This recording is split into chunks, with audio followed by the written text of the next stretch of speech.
Un sujet fort intéressant maintenant. Certains y sont plus sensibles que d'autres, mais les chiffres, vous allez voir, ne mentent pas.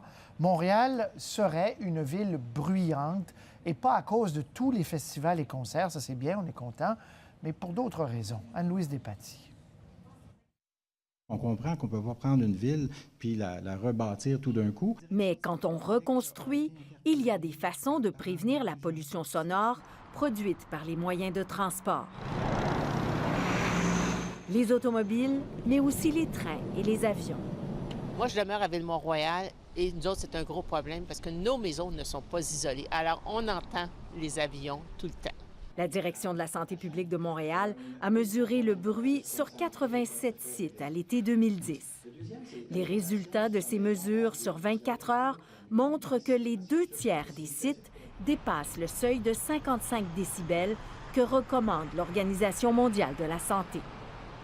Le ministère des Transports du Québec fixe son seuil à 65 décibels. Et si ça se produit régulièrement, donc sur une période répétée, des bruits qui sont intenses, on peut aussi avoir des problèmes cardiovasculaires, notamment de l'hypertension. Il y a une dizaine de cours de triage ferroviaire dans l'île de Montréal et un aéroport international.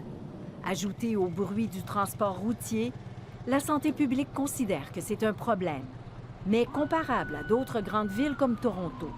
La Direction de la santé publique et la Ville de Montréal proposent donc que tous les joueurs concernés conviennent d'une politique régionale sur le bruit lié au transport. Une concertation qui pourrait déboucher sur des mesures concrètes, entre autres pour les promoteurs immobiliers. Alors, il y a toutes sortes de scénarios possibles. On peut être dans une situation où on va dire au promoteur, vous allez mettre un double vitrage. On peut être dans une situation où on va dire au promoteur, les chambres à l'arrière, les chambres vont être à l'arrière. Ce ne sont que des recommandations, des souhaits pour l'instant, mais qui devront tenir compte de bien des choses.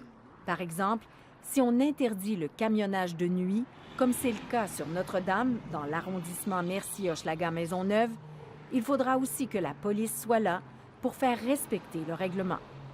Ici Anne-Louise Despatie, Radio-Canada, Montréal.